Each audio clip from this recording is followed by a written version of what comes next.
Shalom, who praises Yahweh, Ba'asham Yahweh Shai, Ba'asham Rakar Kadash, double honors unto the apostles and elders of great millstone who rule well, and shalom to the hopeful elect. It's Paya Allah coming back at you again with this truth, hoping to edify the elect of the nation of Israel.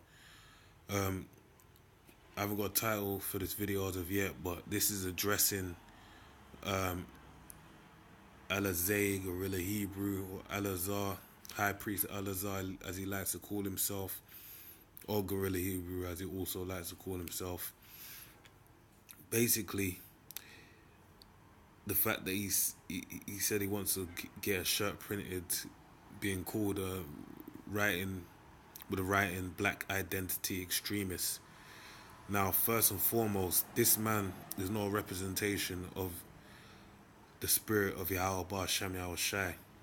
Reason being is because if he did, he would never ever want to run under that moniker or be known as a Black Identity Extremist. Because first and foremost, there's two points within that title that don't register with the faith. First, identifying yourself as black. Second, being an extremist. Alright?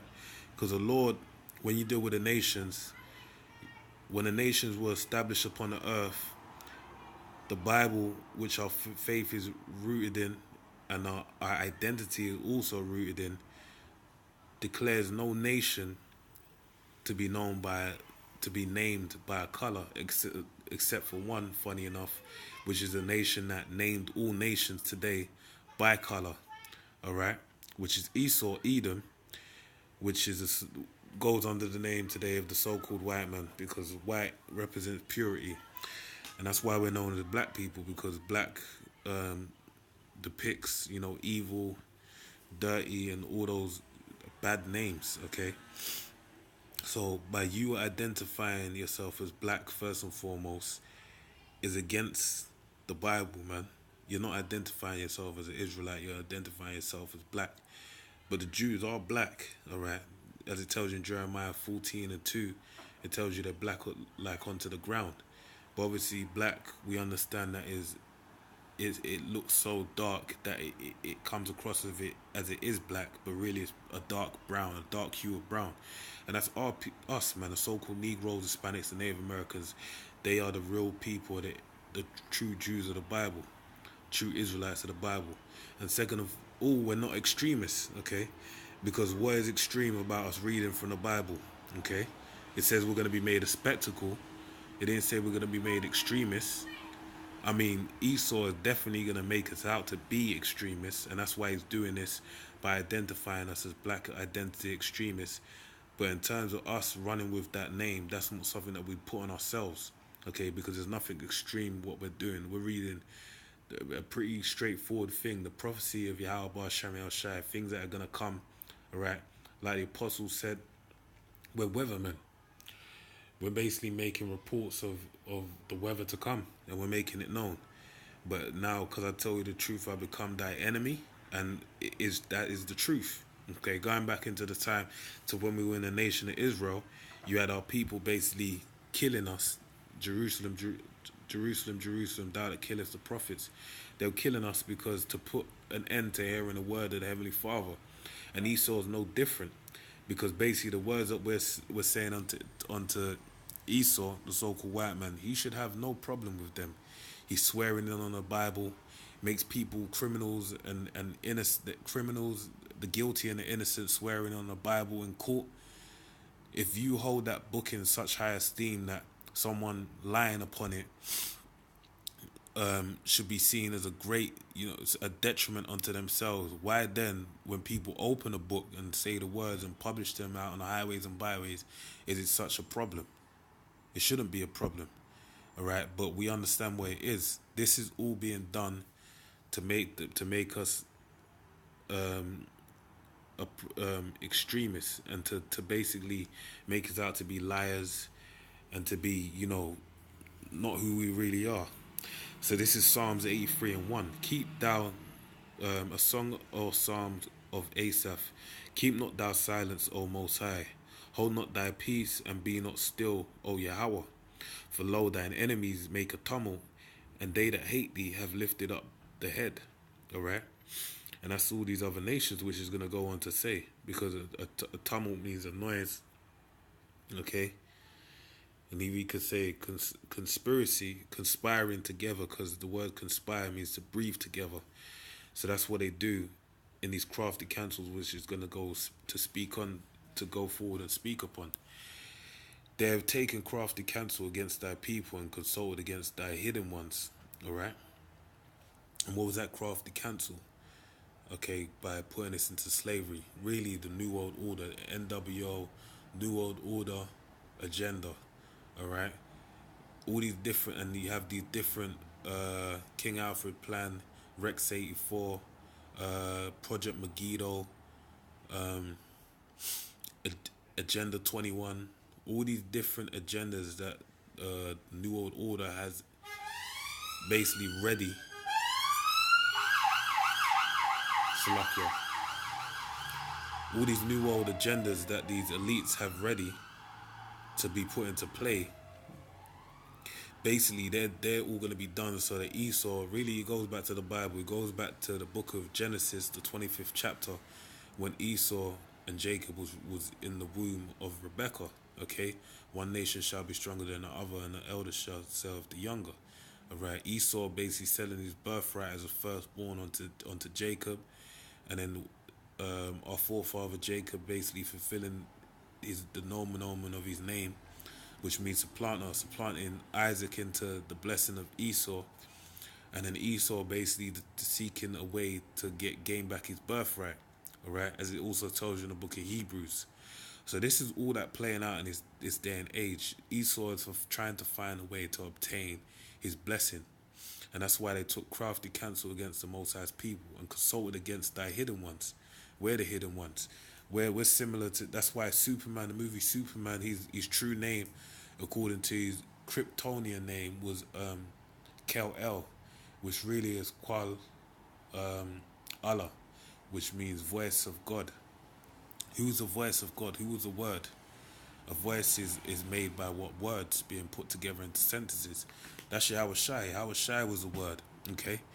So Superman depicts the word, and he was hidden, and the word crypto, or crypt means hidden. So the hidden ones are the Israelites, of God chosen people. That's why, as it tells you in the prophecy of Hosea, okay, and various other scriptures, how it will be hidden in these last days. They have said, come and let us cut them off from being a nation. And that fulfills the prophecy of Jeremiah, the 17th chapter as well, where we shall discontinue from our heritage. But that was done by the hand of Esau, the devil the Bible speaks of, along with all the other nations that conspired together with him. They have said, come and let us cut them off from being a nation, that the name of Israel be no more in remembrance. Okay, and that it is no longer in remembrance. Yasha Allah is no longer in remembrance in its true known form. And that's known truly by the actions of the people, the great spirit of Yahweh Bar Shem Yahweh Shai being upon the people to push out that vibration of the true Israelites of the Bible through his law, statutes, and commandments of righteousness, the spirit being on us. That is not known, but as it tells you in Ezekiel, the 11th chapter, he will leave a little sanctuary, which in pinpoint places upon the earth, the Lord has done that, okay? And them having these so-called Jews go out there, that's just to sway the people away from, basically is two primary things I can think of at this point in time. Is basically to basically put the blessing of Israel upon themselves, and then also if anyone ever makes mention of, the Bible's a book that they can't erase. If anyone ever had to point towards these people that are the people of God, they're going to point towards them, which they are not the people of God. Okay? It says, verse 5, for they have consulted together with one consent, they are confederate against thee. So that one consent that brought them all together is the fact that they're against the true Israelites of the Bible. You so-called Negroes, Hispanics, and Native Americans, you have enemies, okay? And they're against you, and they do not want to see you in your rightful position. So it says the tabernacles of Edom. Esau Edom is basically the so-called white man as he's known today, and the Ishmaelites, the Arabs as they're known today, of Moab and Hagarenes. Moab being the so-called Chinese, Hagarenes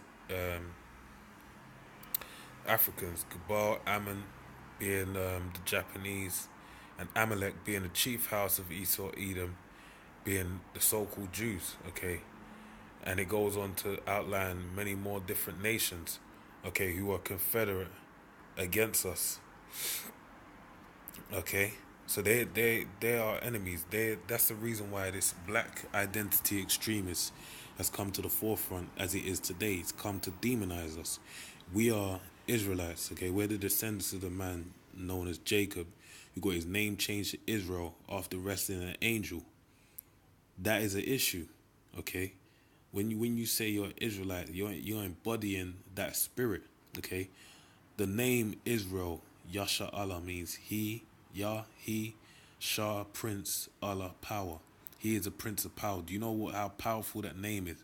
And do you know what that encompasses a name, the great dignity and esteem that you should have in having a name like that?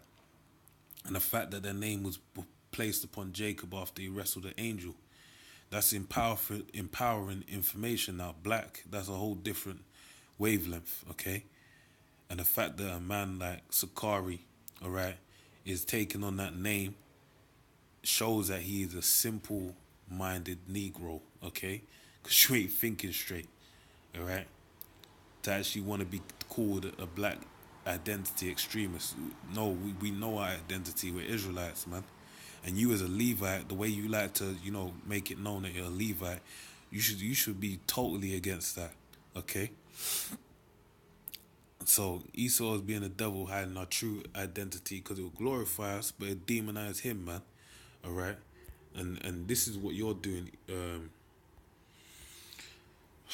Alazar, man. This is Micah 3:1. As you know, in the book of Ezekiel, the 37th chapter tells you about the valley of the dry bones, how the flesh came upon the people, and that's being the fact that we know that we're the Israelites, okay, but the breath was the wisdom, knowledge, and understanding. Now, Alazar is going to step further because it shows he hasn't got the breath, but he's even pulling off the flesh from off our people by saying that, more or less saying, giving the okay and go ahead, being in cahoots with Esau, Edom, the devil the Bible speaks of, okay, and basically saying that, saying that he's going to identify himself as a black identity extremist. You have people that subscribe to you and follow you. You're basically sending them into hell, and you're fulfilling the scripture. You're peeling off their skin, their true identity, and sending them into hell, basically, to be destroyed. So, and I said, I pray you, O heads of Jacob, and you princes of the house of Israel, is it not for you to know judgment, who hate the good and love the evil, who pluck off their skin from off them, and their flesh from off their bones, who also eat the flesh of the people and flay their skin from off them, and they break their bones and chop them in pieces as for the pot, and the flesh within the cauldron. Then shall they cry unto the Lord, but he will not hear them. He will even hide his face from them at the time as they have behaved themselves ill in their doings. So with that, man, I pray you're edified. Shalom.